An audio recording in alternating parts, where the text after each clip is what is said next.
নমস্কার বন্ধুরা, আশা করি তোমরা সকলে ভালো আছো। আমি পাপিন কিচেন উইথ ব্লকের বাটার। আজ আমি বানাবো বাঁধাকপির পাতুরি। এই বাঁধাকপির পাতুরিটা কিভাবে বানাই সেই রেসিপিটাই আমি তোমাদের সাথে শেয়ার করব। বাঁধাকপির পাতুরি খেতে খুবই ভালো লাগে এবং এটা একটা নতুন খাবার।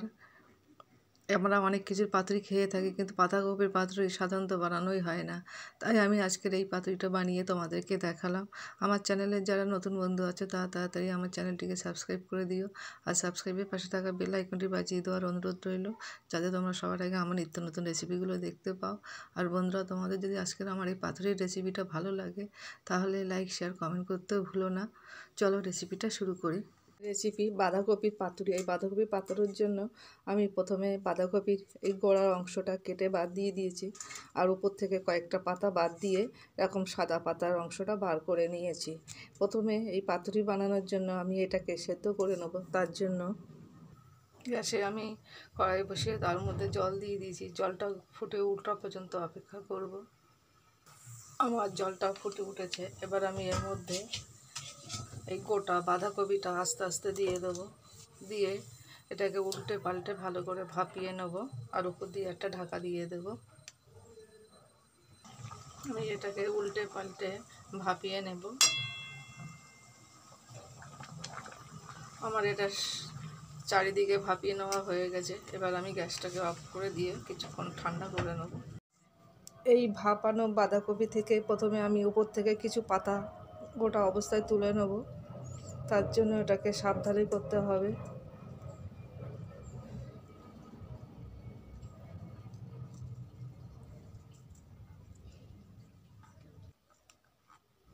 এটাকে এইভাবে আস্তে আস্তে মুড়ে মুড়ে আমি তুলে নেবো। এটা খুব নরমও হয়ে গেছে, সেদ্ধ হয়ে গেছে অনেকটাই।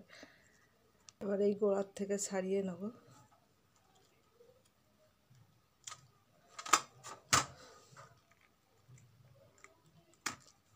এই গোড়াটা ছাড়িয়ে নিলে পাতাটা আমার আস্তে আস্তে বেরিয়ে আসবে। আমি এইভাবে সব পাতাগুলোকে ছাড়িয়ে নেব।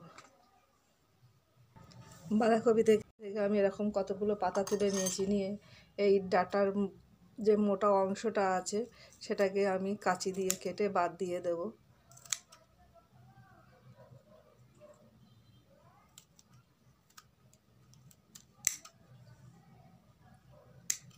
এইভাবে আমি সবগুলোকেই করে নেব।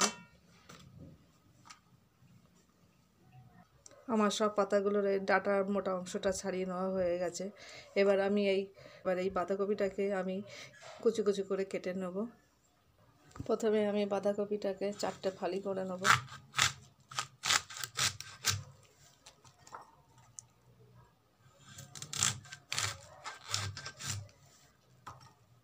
নিয়ে এবার এটাকে যতটা মিহি করে পারা যায় সেইভাবে কুচিয়ে নেব। আমি এরকমভাবে কুচিয়ে নেব। আমার সব বাঁধাকপিটাকে কুচিয়ে নেওয়া হয়ে গেছে। এবার আমি এর মধ্যে স্বাদ মতো লবণ দিয়ে দেব। দিয়ে এটাকে হাতের সাহায্যে ভালো করে আগে আমি মেখে নেব। হাত দিয়ে মেখে নেওয়ার ফলে এটা অনেকটা কমে এসেছে এবং এর মধ্যে কিছুটা জল হয়েছে। এই জলগুলোকে আমি হাতের সাহায্যে চেপে চেপে বার করে নেব। আমার জলটা বার করে নেওয়া হয়ে গেছে। এবারে আমি এর মধ্যে দিয়ে দেব পরিমাণ মতো হলুদ গুঁড়ো, স্বাদ মতো চিনি, আর দিয়ে দেব বেটে রাখা একটা মশলা। বেটে রাখা মশলার মধ্যে আছে কাজু, পোস্ত আর সর্ষে, আর 2টো শুকনো লঙ্কা দিয়ে আমি এটাকে পেস্ট করে নিয়েছি। এই পেস্টটা সবটাই দিয়ে দেবো। মশলাটা দিয়ে আমি ভালো করে বাঁধাকপির সঙ্গে মিশিয়ে নেব। আমার সবটাই মিশিয়ে নেওয়া হয়ে গেছে। এবার আমি এর মধ্যে দিয়ে দেবো কুচিয়ে রাখা টমেটো, একটা ছোট সাইজে দিয়েছি, আর দিয়ে দেবো পরিমাণ মতো সর্ষের তেল। দিয়ে আবারও মিশিয়ে নেব। এটা ভালো করে মেখে নেওয়ার জন্য এখানে অনেকটাই নরম হয়ে এসেছে এগুলো। আর এই তেলটা দেওয়ার পর এর থেকে একটা সুন্দর গন্ধ বেরোচ্ছে। আমি হাতে একটা বাঁধাকপির এই কাটা পাতা তুলে নেব। নিয়ে এর মধ্যে প্রথমে আমি সমস্ত পুরের থেকে কিছুটা পুর নিয়ে এর মধ্যে দিয়ে দেবো। যেমন পাতা, যে পাতা যেমনটাই ধরবে ঠিক সেরকম দিয়ে দেবো। দিয়ে এর মধ্যে দিয়ে দেবো একটা চেরা কাঁচা লঙ্কা, দিয়ে এটাকে মুড়ে নেব।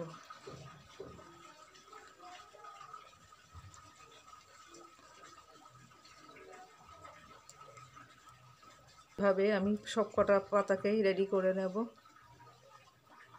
এটা এরকমই হয়েছে। আমি এখানে 6টা পাতার পুর ভরে নিয়েছি। এবার এগুলোকে ভাপিয়ে নেব। তার জন্য গ্যাসে কড়াই বসিয়ে তার মধ্যে এরকম জল দিয়ে দিয়েছি। দিয়ে তার উপরে এরকম একটা ছিদ্রযুক্ত থালা বসিয়ে দিলাম। দিয়ে তার উপরে আমি এই বাঁধাকপিগুলোকে এক এক করে বসিয়ে দেব। এটাকে কেউ চাইলে তেলেও ভেজে নিতে পারে, আর ভাপিয়ে নিতে গেলে এইভাবেই ভাপাতে হবে।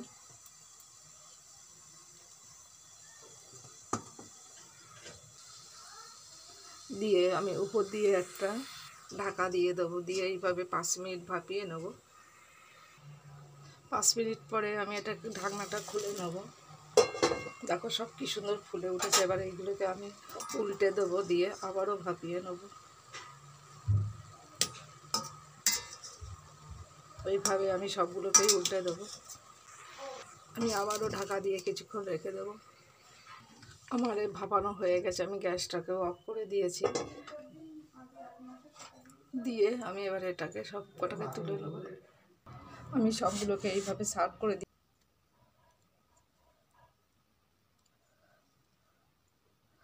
দেখো আমার ভিতরটা কি সুন্দর হয়েছে। এবার এর মধ্যে আমি কাঁচা তেল ছড়িয়ে এটাকে পরিবেশন করে দেব।